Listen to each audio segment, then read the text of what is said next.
안녕하세요. 오늘은 글로벌 금융계에서 정말 뜨거운 감자가 되고 있는 이슈죠. 바로 영란은행 BOE의 새로운 스테이블 코인 규제안에 대해서 좀 깊이 파고들어 볼까 합니다. 네, 안녕하세요. 특히 그 개인 보유 한도를 2만 파운드로 제한한다는 소식이 전해지면서 시장이 좀 들썩이고 있는데요. 왜 하필 영국이 그것도 지금 시점에 이렇게 강력한 카드를 꺼내 들였을까요? 그렇죠. 이게 단순히 뭐 영국만의 문제일지 아니면 이 전 세계 디지털 자산 시장의 미래를 바꿀 어떤 큰 신호탄이 될지 오늘 이 규제의 속내와 파장 한번 제대로 짚어보겠습니다. 네, 그 말씀하신 것처럼 이번 BOE 발표는 단순히 새로운 기술 규제? 이걸 넘어서요. 국가가 이 디지털 화폐라는 걸 기존 금융 시스템하고 어떻게 같이 가게 할 것인가, 공존시킬 것인가에 대한 중요한 정책 방향을 보여준다는 점에서 상당히 의미가 큽니다. 아, 공존의 방향성이군요. 네, 특히 영국이 가지는 그 금융 허브로서의 지위가 있잖아요. 보죠. 그렇기 때문에 여기서 나온 규제안은 미국이나 EU 같은 다른 나라들의 정책 결정에도 이게 직간접적으로 영향을 미칠 수밖에 없는 거죠. 영향을 줄 수밖에 없다. 네. 그래서 지금 우리가 이 내용을 좀 자세히 들여다봐야 하는 이유가 바로 거기에 있습니다. 말씀 듣고 보니 정말 파급력이 상당할 것 같다는 생각이 드는데요. 그럼 가장 논란이 되고 있는 그 핵심 내용부터 좀 구체적으로 살펴볼까요? BOE가 제한했다는 그 보유 한도, 정확히 어떤 내용인가요? 네. 뭐니 해도 가장 주목받는 부분은 역시 그 보유 한도죠. 개인의 경우에는요. 파운드 기반 스테이블 코인 그 종류별로 최대 2만 파운드. 2만 파운드? 네, 우리 돈으로 하면 대략 한 3,400만 원 정도?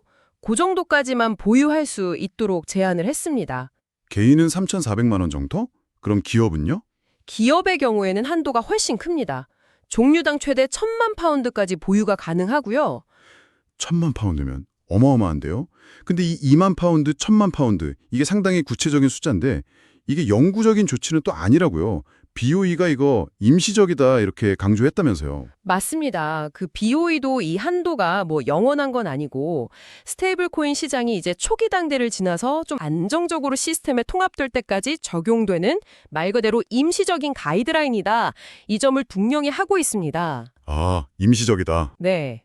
그런데 임시적이라는 그 꼬리표에도 불구하고 이 한도 자체가 다른 주요국들 접근 방식하고 비교해보면 상당히 좀 보수적이다. 이런 평가가 많아요. 다른 나라들에 비해서는 좀 세다. 그렇죠. 그래서 시장에서는 이게 정말 임시적인 조치일까? 아니면 사실상 좀 장기적인 제약의 시작 아닐까? 이런 의견들이 좀 분분한 상황입니다. 그렇군요. 그런데 그 기업 한도 1,000만 파운드 이게 모든 기업에게 똑같이 적용되는 건 아니라고 들었습니다. 예외도 있다면서요? 어떤 경우에 예외가 적용될 수 있는 건가요? 네, 그 BOE도 현실적인 부분을 아주 고려 안 한 건 아닙니다. 예를 들어서 암호화폐 거래소라든지 아니면 대규모 온라인 쇼핑몰 같은 경우 있잖아요. 네네. 이런 곳들은 사업 특성상 고객들이 맡겨둔 예치금이나 아니면 거래대금 이런 것 때문에 스테이블 코인을 대량으로 보유해야 할 필요가 있을 수 있거든요. 아, 그렇죠. 사업하려면 당연히. 네, 이런 특정 유형의 기업들에 대해서는 1,000만 파운드 한도의 예외를 적용할 수 있다. 이런 가능성을 열어두었습니다.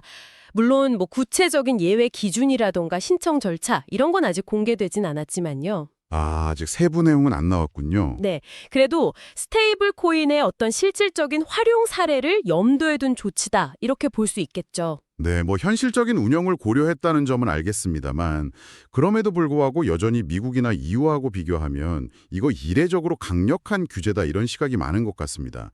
도대체 영국은 왜 이렇게까지 스테이블 코인 보유를 제한하려고 하는 걸까요? BOE가 가장 두려워하는 시나리오는 뭘까요? 핵심 키워드는 역시 그 금융 안정성입니다. 금융 안정성? 네. BOE가 가장 우려하는 건 쉽게 말하면 뱅크런 비슷한 상황이에요. 뱅크런이요? 네. 만약에 아무런 규제 없이 스테이블 코인이 막 확산된다면 기존의 상업은행에 예치돼 있던 그 막대한 규모의 자금이 순식간에 스테이블 코인 쪽으로 옮겨갈 수 있다는 거죠. 돈이 빠져나간다. 그렇죠. 이런 대규모 예금 이탈은 은행의 대출 재원을 그냥 고갈시켜버리고 심하면 유동성 위기를 불러와서 금융 시스템 전체를 전체를 마비시킬 수도 있다. 이런 판단을 한 겁니다. 아, 은행 시스템 전체의 불안정성이군요. 이게 또 영국의 그 독특한 경제 구조와도 관련이 깊다고 아까 잠깐 언급하셨는데 좀 더 자세히 설명해 주실 수 있을까요? 특히 모기지 시장 이야기라 나오던데요. 네, 그 부분을 짚는 게 상당히 중요합니다. 영국 경제가 다른 주요국들에 비해서 가계부채, 특히 주택담보대출, 그러니까 모기지에 대한 의존도가 상당히 높은 편입니다. 아, 모기지 비중이 높군요. 네. 만약에 은행들이 예금 이탈 때문에 대출해줄 여력이 급격히 줄어든다. 그러면 가장 직접적인 타격을 받는 곳 중 하나가 바로 이 모기지 시장인 거죠. 그렇겠네요. 신규 대출이 어려워지거나 아니면 금리가 폭등하면 이게 단순히 주택시장 침체, 이걸 넘어서 가계 부실이 늘어나고 소비가 위축되고 결국 실물 경제 전반으로 충격이 확산될 수 있습니다. 와, 연쇄 효과가 크네요. 그렇죠. BOE 입장에서는 이 스테이블 코인이라는 새로운 변수가 이런 어떤 시스템적인 위험을 더 키우는 것을 사전에 차단해야 할 필요성을 강하게 느낀 것이라고 봐야죠. 아, 그러니까 스테이블 코인으로 자금이 너무 빨리 이동하면 은행이 흔들리고 그게 도미노처럼 모기지 시장을 거쳐서 영국 경제 전체를 위협할 수 있다. 이런 연쇄적인 우려군요. 뭐 소비자 보호 측면도 있겠지만 근본적으로는 시스템 리스크 관리가 핵심 목표라고 봐야겠네요. 네, 정확하게 보셨습니다. 그래서 이번 보유 한도 규제는 스테이블 코인이라는 혁신을 무조건 막겠다 이런 거라기보다는요. 그 속도를 좀 조절하고 기존 금융 시스템과의 마찰을 최소화하려는 뭐랄까 일종의 완충 장치, 버퍼 또는 속도 조절 장치, 스피드 범프 이렇게 해석하는 것이 차당해 보입니다. 완충 장치, 속도 조절 장치. 네, 점진적인 도입을 유도하면서 시스템 안정성을 지키겠다. 이런 의지의 표현인 셈이죠. 자, 이렇게 강력한 규제안이 나왔으니 시장의 반응은 당연히 뜨거울 수밖에 없겠죠. 특히 직접적인 영향을 받는 암호화폐 업계에서는 어떤 목소리가 나오고 있나요? 예상하셨겠지만 암호화폐 업계에서는 비판과 우려의 목소리가 상당히 높습니다. 가장 흔하게 나오는 비판은 이 규제가 너무 비현실적이고 과도하다. 그리고 영국의 경쟁력을 떨어뜨릴 것이다. 이런 지적인데요. 비현실적이고 경쟁력을 떨어뜨린다. 네, 예를 들어서 개인 한도 2만 파운드? 이게 일상적인 결제를 넘어서 조금 더 큰 규모의 거래라든지 아니면 가치 저장 수단으로서의 스테이블 코인 활용, 이걸 사실상 막아버리는 거 아니냐 이런 비판이죠. 구체적으로 어떤 점에서 경쟁력이 떨어진다고 보는 건가요? 기업들이 떠난다거나 그런 건가요? 네, 바로 그 점입니다. 미국이나 EU 아니면 스위스, 싱가포르 같은 다른 금융허브 경쟁국들하고 비교했을 때 영국 규제가 너무 엄격해서 글로벌 암호화폐 기업들이 영국에서 사업하기를 좀 꺼리거나 심하면 아예 떠날 수도 있다. 이런 우려입니다. 아, 기업 유치가 어려워질 수 있다. 그렇죠. 영국이 스스로 디지털 자산 허브가 되겠다고 막 선언해놓고 정작 혁신의 발목을 잡는 규제를 도입하는 건 모순 아니냐. 이런 비판의 목소리가 높습니다. 일리가 있네요. 실제로 일부 전문가들은 이 규제가 영국의 핀테크 혁신 그리고 글로벌 금융 중심지로서의 명성에 오히려 해가 될 수 있다 이렇게 경고하기도 합니다. 블룸버그 로펌 소속 변호사 에이테이 카츠 같은 분은 이 규제가 비경쟁적이라고 아주 직접적으로 언급하기도 했고요. 혁신을 저해하고 경쟁에서 뒤처질 수 있다는 상당히 날카로운 비판이네요. 하지만 모든 의견이 이렇게 부정적인 것만은 아니라고 들었습니다. 오히려 긍정적으로 평가하는 시각도 있다고요? 네, 물론입니다. 특히 좀 장기적인 관점에서 보면 이 규제를 긍정적으로 보는 시각도 분명히 존재합니다. 일부 전문가들은 이렇게 엄격한 규제 프레임워크가 마련되는 것이 오히려 시스템적으로 중요한 스테이블 코인, 그러니까 국가 경제에 큰 영향을 미칠 수 있는 규모의 스테이블 코인에 대한 신뢰도를 높이는 계기가 될 수 있다. 이렇게 주장을 해요. 아, 오히려 신뢰도를 높인다. 네. 명확한 규칙과 어떤 감독 체계 안에서 운영되는 스테이블 코인만이 결국 살아남아서 광범위하게 사용될 것이고 이번 BOE의 조치가 바로 그 첫걸음이다. 이런 평가인 거죠. 흥미로운 관점이네요. 단기적인 제약은 분명히 있지만 장기적으로는 오히려 시장의 건전성과 신뢰를 높여서 산업 발전에 기여할 수 있다. 이런 해석이군요. 맞습니다. 결국 그 혁신과 안정성 사이의 균형점을 어디에 둘 것이냐 하는 참 어려운 문제인데 영국은 일단 안정성 쪽에 좀 더 무게추를 둔 것으로 해석해야겠군요. 네, 현재까지 발표된 내용만으로는 그렇게 보는 것이 합리적일 것 같습니다.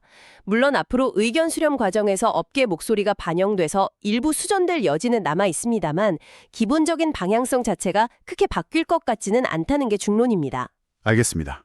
자, 여기서 또 하나 저희가 주목해야 할 부분이 바로 스테이블 코인의 담보, 베킹 자산 규제입니다. 스테이블 코인이 그 가치를 1대1로 유지하려면 안정적인 담보가 필수적인데요. BOE는 이 담보를 어떻게 구성하라고 구체적으로 제안했나요? 이것도 상당히 엄격할 것 같은데요. 네, 맞습니다. 담보 규정 역시 매우 보수적이고 안정성에 초점을 맞추고 있습니다. 일반적인 파운드 기반 스테이블 코인의 경우에요. 담보 자산의 최소 60%는 만기가 짧은 영국 국채, 흔히 길트라고 부르죠. 길트, 네. 이걸로 보유해야 합니다. 길트는 영국 정부가 발행하는 채권이니까 가장 안전한 자산 중 하나로 평가받고요. 그리고 나머지 40%는 영란은행, BOE에 개설된 무이자 계좌에 예치하도록 했습니다. 60%는 단기 국채, 40%는 중앙은행 예치금이라 와, 이거 거의 뭐 현금성 자산으로만 구성하라는 의미네요. 이걸로 뭐 이자 수익을 기대하기는 상당히 어려워 보이는데요. 그렇죠. 거의 불가능하다고 봐야죠. 그런데 여기서도 예외가 있다고요?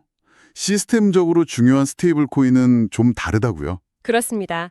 그 시스템적으로 중요한 단계로 성장할 잠재력이 있는 스테이블 코인, 그러니까 발행 규모가 아주 커질 것으로 예상되는 그런 스테이블 코인에 대해서는 약간의 유연성을 부여했습니다. 어떤 유연성인가요? 이런 스테이블 코인의 경우에는 담보 자산의 최대 95%까지 단기 영국 국채, 즉 길트로 보유하는 것을 허용하기로 했습니다. 95%까지 국채 보유를 허용한다고요? 잠깐만요. 이건 앞서 말한 60% 국채, 40% 중앙은행 예치보다 오히려 위험자산 비중을 더 높이는 거 아닌가요? 국채도 어쨌든 이자는 주니까요. 그렇게 보실 수도 있는데 BOE의 의도는 조금 다릅니다. 국채가 물론 안전 자산이지만 중앙은행 무이자 예치금보다는 당연히 약간의 이자 수익이 발생하죠. 그렇죠. 즉 95%까지 국채 보유를 허용한다는 것은 시스템적으로 중요해질 가능성이 있는 스테이블 코인 발행사가 초기 성장 단계에서 그래도 어느 정도 수익성을 확보하면서 담보를 운영할 수 있도록 길을 좀 열어준 거다, 이렇게 해석할 수 있습니다. 아하, 그런 의도군요. 네. 완전히 수익성을 막아버리면 성장을 저해할 수 있으니까 안정성을 크게 해치지 않는 범위 내에서 성장을 위한 최소한의 요인을 제공하려는 그런 설계로 보입니다. BOE의 예치금 비중을 줄이는 대신에 가장 안전한 채권인 국채 비중을 늘리는 방식으로 균형을 맞춘 거죠. 아하, 초기 성장을 지원하기 위한 일종의 당근책이군요. 안정성을 최우선으로 하되 그래도 시장 형성을 위한 최소한의 유연성은 부여하겠다, 이런 의도로 읽히네요. 자, 그러면 이 모든 규제들, 이게 우리가 흔히 거래소에서 쓰는 USDT나 USDC 같은 그런 스테이블 코인에도 다 적용되는 건가요? 아니면 특정 코인들만 해당되는 건가요? 그거 아주 중요한 포인트입니다. 이번에 발표된 BOE의 규제안은요, 오직 영국 파운드, GBP 가치에 1대1로 연동되는 스테이블 코인에만 직접적으로 적용됩니다. 영국 파운드 기반만요? 네, 그렇습니다. 즉, 영국의 법정 통화인 파운드를 기반으로 하는 스테이블 코인이 주요 대상이라는 거죠. 그렇군요. 그럼 우리가 많이 쓰는 달러 기반 스테이블 코인은 해당 사항이 아니군요. 왜 파운드 기반만 이렇게 콕 집어서 규제하는 거죠? 특별한 이유가 있나요? BOE가 주목하는 것은 주로 영국 내에서의 소매 결제, 리테일 페이먼트, 아니면 기업 간의 거액 결제, 홀세일 페이먼트 시스템에서 사용될 가능성이 높은 스테이블 코인입니다. 결제 시스템용? 네, 이런 스테이블 코인들은 영국의 통화 시스템 그리고 금융 안정성과 직접적으로 연결될 수 있기 때문에 중앙은행인 BOE가 직접 나서서 엄격하게 관리하겠다, 이런 의도입니다. 그렇군요. 반면에 우리가 흔히 암호화폐 거래 등에 사용하는 미국 달러 기반의 USDT나 USDC 같은 스테이블 코인은 이번 BOE 규제 대상이 아니고요. 이들은 영국의 금융행위 감독청, FCA라고 부르는 다른 규제 기관의 감독 범위에 속하게 됩니다. 담당 기관이 다르군요. 네, 맞습니다. 즉, 스테이블 코인의 기반 통화가 뭐냐, 그리고 주로 어디에 사용될 것이냐에 따라서 담당 규제 기관과 규제의 내용이 달라지는 것이죠. 이 점을 명확히 구분하는 것이 중요합니다. 네, 적용 대상이 명확해지네요. 파운드 기반 그리고 결제 시스템과 연관된 스테이블 코인이 BOE의 직접적인 관심 대상이다, 이 말씀이시군요. 그럼 이 규제안은 언제부터 효력을 발휘하게 되나요?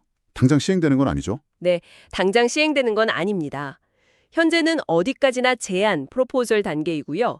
BOE는 이 제안에 대해서 상당히 긴 기간 동안 의견을 수렴할 계획인데요. 마감일이 2026년 2월 10일입니다. 2026년 2월 10일이요. 와, 시간이 꽤 남았네요. 네, 그렇죠. 그때까지 스테이블 코인 발행사라든지 은행, 핀테크 기업, 학계 등등 다양한 이해관계자들의 의견을 좀 폭넓게 듣겠다. 이런 입장입니다. 그럼 그 이후에는 어떻게 진행되나요? 의견 수렴 끝나고 최종 확정까지는 얼마나 걸릴까요? 의견 수렴 기간이 끝나면 BOE는 접수된 피드백들을 면밀히 검토하고 분석해서 규제안을 수정하거나 보완하는 과정을 거치겠죠. 그리고 최종 규정, 파이널 룰은 2026년 하반기쯤 발표될 것으로 예상됩니다. 2026년 하반기. 네. 딸에서 파운드 기반 스테이블 코인 발행을 중기하거나 이미 관련된 사업을 하고 있는 기업들은 지금부터라도 이 제안의 세부 내용을 꼼꼼히 분석하고 향후 최종 규정에 대비해서 시스템을 구축한다거나 담보자산 확보 계획을 세운다거나 하는 선제적인 준비에 나서야 할 시점이라고 할 수 있겠습니다. 알겠습니다. 자, 그럼 이 모든 논의를 종합해 볼 때 영국의 이번 결정이 단순히 영국이라는 한 나라의 규제를 넘어서서 글로벌 금융시장 전체에는 어떤 의미와 영향을 던질 수 있을까요? 가장 먼저 부각될 수 있는 문제는 역시 국가 간의 그 규제 차이, regulatory arbitrage 문제입니다. 규제 차이? 네.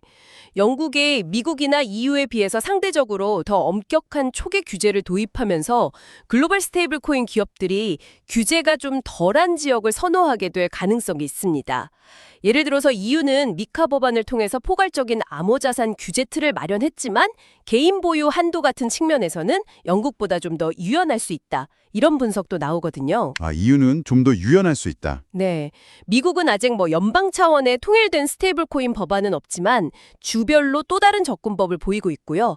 이런 규제의 비대칭성이 글로벌 시장 경쟁 구도하고 각국의 어떤 디지털 자산 허브 전략에 미묘한 영향을 줄 수 있는 거죠. 규제가 엄격한 곳을 피해서 기업들이 움직일 수 있다.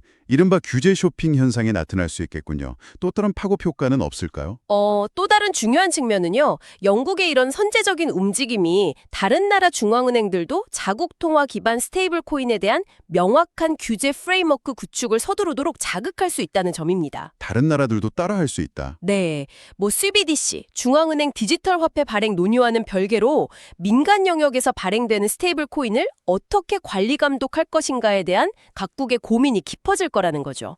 어떻게 보면 이번 BOE의 발표는 본격적인 국가 단위 스테이블 코인 규제 경쟁 시대의 시작을 알리는 신호탄일 수도 있습니다. 규제 경쟁 시대의 시작. 네, 각국이 자국 통화 시스템의 안정성을 지키면서도 디지털 혁신을 어떻게 수용할 것인가, 이런 고민의 결과물들이 앞으로 계속 나올 가능성이 높다고 봅니다. 정리해보면 BOE의 이번 발표는 단기적으로는 분명 스테이블 코인 시장, 특히 파운드 기반 스테이블 코인 시장에는 상당한 규제 부담으로 작용할 것 같습니다. 보유 한도나 담보 규정 모두 상당히 엄격해서 혁신을 좀 위축시킬 수 있다. 이런 비판은 피하기 어려워 보이는데요. 하지만 이걸 좀 더 긴 호흡으로 본다면 어떨까요? 중장기적인 관점에서는요. 중장기적으로는 스테이블 코인을 더 이상 그림자 금융이나 아니면 투기적 자산으로만 보지 않고 국가 경제 및 금융 시스템의 정식 구성원으로 편입시키려는 중요한 시도로 해석할 여지가 충분합니다. 제도권 안으로 편입시키려는 시도다. 네, 엄격한 규제라는 그 문턱을 넘어야만 비로소 제도권 안으로 들어와서 신뢰를 얻고 미래 디지털 경제의 어떤 핵심 결제 수단이나 금융 인프라로 자리 잡을 수 있다. 이런 시각인 거죠. 즉, 신뢰할 수 있는 디지털 화폐 생태계를 구축하기 위한 어떤 초석 다지기 작업으로 볼 수도 있습니다. 단순히 억누르는 것이 아니라 통제 가능한 범위 내에서 제도권으로 끌어안으려는 큰 그림의 일부다. 이런 말씀이시군요. 흥미롭네요. 그렇습니다. 물론 이 과정에서 제기되는 질문들은 여전히 많습니다. 예를 들어 이 규제가 결국 영국 자체 CBDC 발행을 위한 시간을 벌거나 아니면 사전 환경을 조성하기 위한 어떤 포석인지, 아니면 정말로 건전하게 규제된 민간 스테이블 코인과 CBDC가 공존하는 미래를 그리는 것인지, 그 최종 목적지에 대해서는 아직 불확실성이 남아있는 거죠. 정말 그렇네요. 결국 BOE의 이번 규제는 스테이블 코인이라는 새로운 시대로 나아가는 디딤돌이 될까요? 아니면 혁신의 발목을 잡는 넘기 힘든 장벽이 될까요? 바로 그 질문에 대한 답을 찾아가는 과정이 앞으로 몇 년간 펼쳐질 것입니다. 엄격한 규제가 시간이 흘러서 오히려 시장의 신뢰를 쌓는 밑거름이 될지, 아니면 정말로 영국의 디지털 금융 경쟁력을 약화시키는 결과를 낳을지는 좀 지켜봐야겠죠. 네, 지켜봐야겠네요. 마지막으로 청취자분들께 이런 질문을 한번 던져보고 싶습니다. 이런 개인과 기업의 보유 한도 제한? 이게 장기적으로 볼 때 사람들의 금융활동이나 기업들의 비즈니스 모델에 어떤 우리가 예상치 못한 변화를 가져올 수 있을까요? 혹시 규제를 피하기 위한 어떤 새로운 형태의 금융상품이나 서비스가 등장하지는 않을까요? 이런 가능성까지 함께 고민해보는 것이 중요할 것 같습니다. 네, 정말 생각해 볼 만한 질문인 것 같습니다. 오늘 저희가 준비한 이야기는 여기까지입니다. 영국의 스테이블 코인 규제안에 담긴 속내와 앞으로의 파장에 대해 좀 더 깊이 이해하시는 데 도움이 되었기를 바랍니다. 시청해 주셔서 감사합니다.